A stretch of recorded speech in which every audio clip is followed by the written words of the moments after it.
All right. Thanks everyone for coming this afternoon to our 2021 undergraduate research exhibition. Doing this as a virtual symposium. For those of you that don't know, what we'll do today is do a little bit of Q&A with students who are doing research in our department, doing really interesting stuff in a lot of different areas. As you'll see, I put in the chat, all the students have pre-recorded 5-slide, 5-minute presentations that are posted on the EXSS website. So we won't go into, have them do their whole talk today, but we'll try to just get a little bit of background and ask some hopefully interesting questions. If you as patrons of the event have any questions, go ahead and type them in the chat. Dr. Andrak is going to look at those as well. And so just really quick housekeeping things. If you are not presenting, if you can just make sure that you're muted, that would be awesome. If you are presenting, we'll have about 7 minutes each with questions from the faculty panel or others. And then I'll unfortunately have to be the time stringent person just so that everybody gets equal amount. So we'll get going. Otherwise, let's go ahead and start. Our first students for the Q&A is Madison Gilder. Her project was a health survey of former women's soccer athletes. And actually does work in our lab with me as her mentor. So you'll all get the same 2 questions from me. The first kind of 2 questions, Madison, are: could you briefly just describe the setting, the lab, the mentors that you have for your project, and maybe in 2 or 3 sentences, just give people a general idea of what your project is? Yeah, definitely. So like Dr. Freese said, he is my research mentor. So I work under him, as well as PhD student Ling Bicyker, and we're working on a health survey of former women's soccer players. So for the setting, I mostly help with recruitment because it's an ongoing study, so we're still trying to recruit. We're currently recruiting former female soccer athletes that played in high school and no longer play. We already have the data from a group of former NCAA women's soccer athletes. So yeah, I mostly work with recruitment, but just a little bit of overview for this study. So we're just trying to get an idea of the health statuses of former women's soccer players. Like I said, both former NCAA female women's soccer athletes, and then former high school players as well. So this is a really introductory study into transition, which is a lot of Dr. DeFries and the Center for the Study of Retired Athletes current research. So they're looking into transition, which is basically just a time period after athletes retire and go into other stages of life, or like other career paths. So yeah, it's just a study. We're trying to collect data and kind of compare the health statuses between people who have already went through transition after high school, and then people who formerly played in college as well. Great. Dr. Battaglini, did you have any questions for Madison? Yeah, I got a quick question, Madison. Thank you so much for your overview. I watched your presentation. It was really well done. Congratulations to you and your advisor. Just a quick question. They're both related. I wanna know, what do you hypothesize that's gonna happen between these 2 groups? Okay, do you think that you're gonna find any difference between the high schoolers and those that are already complete their college career? Yeah, so as I've been writing my lit review and reading more articles with Dr. Freese on transition, generally the population with the soccer athletes, well, not soccer athletes, I guess athletes in general, who have undergone transition, the mental health and physical health parameters are pretty similar to the general population. But in general, like athletes who have already gone through transition and have retired from sport, some of them have different mental health dimensions, like in their health statuses. So I think in the results, we'll probably be able to see some group differences on the mental health. As for the physical health, I think there will also be differences, just because, NCAA is at a higher intensity. There's probably gonna be some more physical issues after transition from collegiate sport compared to high school. But yeah, I think there will be definitely some significant differences with the mental and physical health. But generally, with what we've seen so far, they're not like too drastic. We just like to get a better idea of how that affects the health statuses after transition. Dr. Andrak, a general question or even a question from the chat? Yeah, there's a question from the chat already, so I'll make sure we get to that. Sally Davis asks, how did you get involved in research here at UNC? Yeah, so just through the EXSS 395 course that I'm taking this semester is like the first time I've really gotten involved with research. So I basically just reached out to Dr. DeFries because I was interested in his work after taking sports psychology. So I was interested in what he was doing. So I kind of just reached out to him and asked about the course, and I was really interested in what he was doing. So that's how I got involved.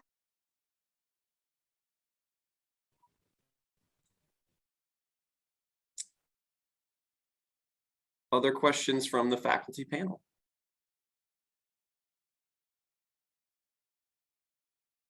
So I'll ask, I guess, one more question then, Madison. You know, I know from talking to you that your research interests are kind of in allied health. So what things that are you learning in research that you think might transition to your interest in being an allied health professional? Yeah, so I'm specifically interested in doing physical therapy.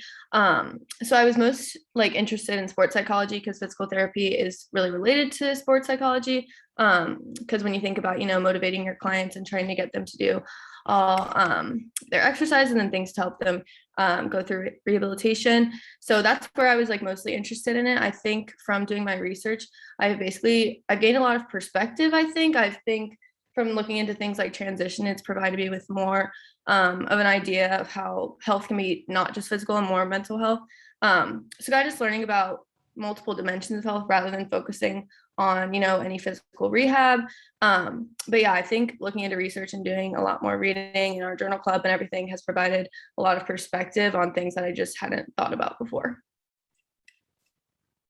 And for a student who maybe doesn't see all the connections between allied health or practitioner type work and research, is there anything that you would say that would maybe make them think a little differently about that potentially?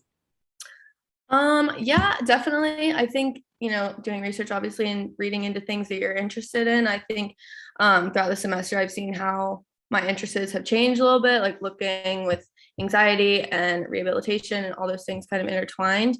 I think for students who maybe haven't seen that, just like broadening their horizons with the research that they look at. And I don't know, I guess just having an open mind when looking into things and accepting all information. All right, thank you. And so I certainly encourage virtual claps, reactions, smiley faces, all those things. We certainly, part of the event is to learn, but part of it is to recognize the great work of these students. So excellent job, Madison. Thank you. Next up is Bradley Locke, doing research with a project titled Association Between Head Impact Biomechanics and Physical Load Burden in Division I Collegiate Football Players. So the same kind of introductory question, Bradley, could you describe kind of the research or lab setting that you're doing your work in, and just in 2 or 3 sentences, kind of an overview of your project?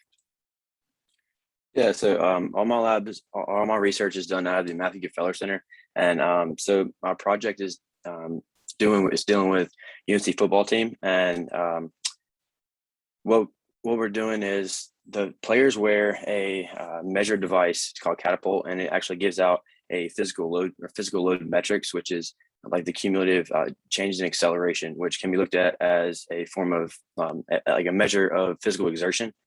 And so we're really looking at seeing if there's a relationship between a measurement of physical exertion and head impact biomechanics that may correlate to an increased risk of concussion throughout the players. And I guess just briefly, could you describe how you measure head impact biomechanics for those that aren't familiar with work in that area? Right. So I mentioned the tool that is measured that measures physical load, which is Catapult, and there's another tool that measures head impact biomechanics, and it's called a HIT system, or a head impact telemetry system, and it's actually it's accelerometers that are built into the cranial padding that fit inside of the football players' helmets. So it actually measures like real, like in time, like linear and rotational accelerations of their head impacts during gameplay. So for any of you that were wondering about the implications of our biomechanics class, I think that you definitely can see that there. Dr. Battaglini. Yep, I have a similar question that I had from Madison, to be honest with you. And Brad, I just want your perspective. I mean, your hypothesis. What are you hypothesizing to find, in regards to those characteristics in head impact? Yeah, so we hypothesized that an increase in physical load burden will actually increase the risk for like an increased head impact burden, which will correlate with an increased risk in sustaining sport-related concussion. We also are looking at different positional groups and also in different types of sessions, as in like practice versus game sessions. Like past or recent research has shown that offensive and defensive linemen sustain a greater number of head impacts across both practices and games than any other position group.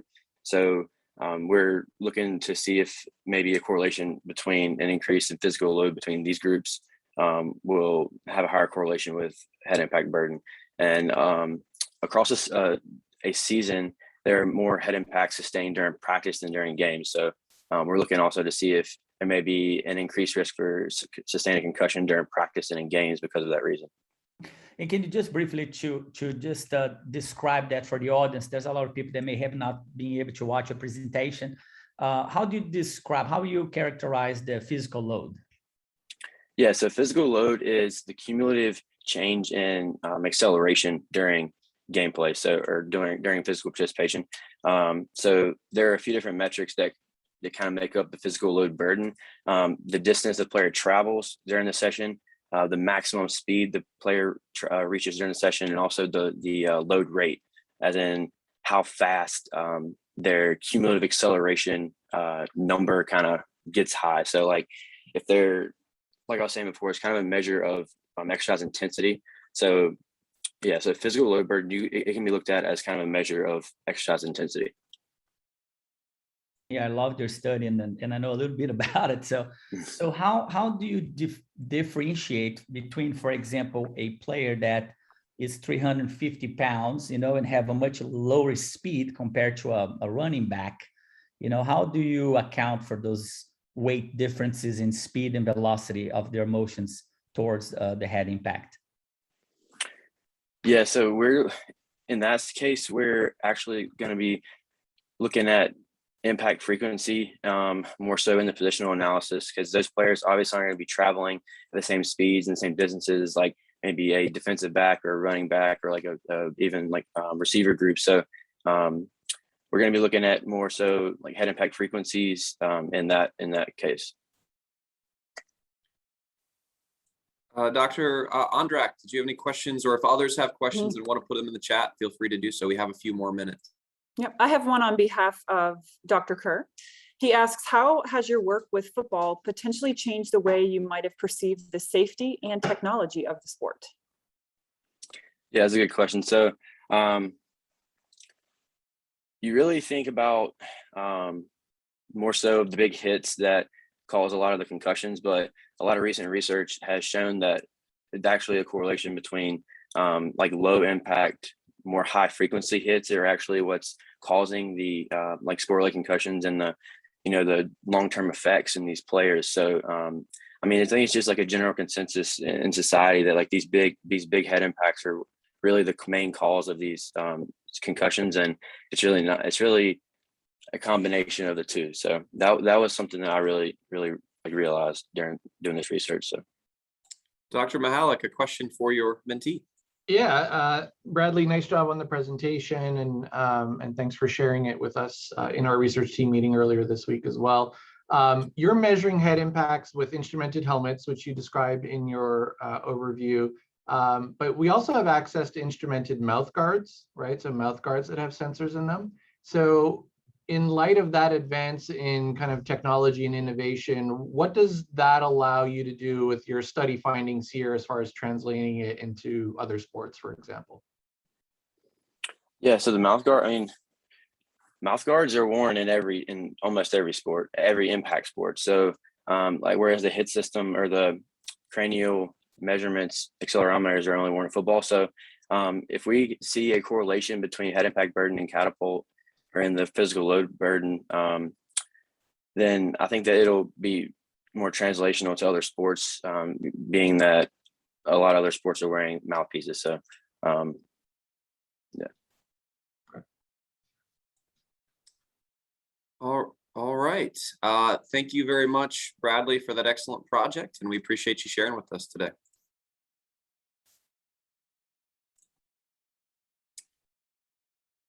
Next up, Julia Knapp. We'll be talking about a project. Excuse me, getting my screen so that I can see well. Is she competent? Understanding stereotypes in female sport broadcasters from the fan perspective. So Julia, the first kind of two-part question that I've given everyone, could you describe kind of the setting and mentorship team by which you do your research, and maybe in a sentence or two, describe your project? Yeah, I'd love to. So I got to work closely with Danielle Smith on this project, and actually I worked with her last semester as well. We kind of partnered up with Wasserman to do an exploratory search of basically just women in sports reporting and broadcasting roles.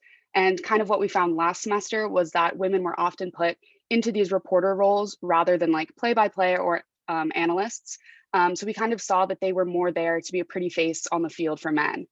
And so that kind of sparked what we wanted to do for this upcoming semester, where we sent out basically a survey. I believe we had 215 respondents. And so, yeah, we sent out a Qualtrics survey through mTurk and got some responses. And for those that maybe aren't as familiar or maybe aren't in the sport administration track, could you talk a little bit about what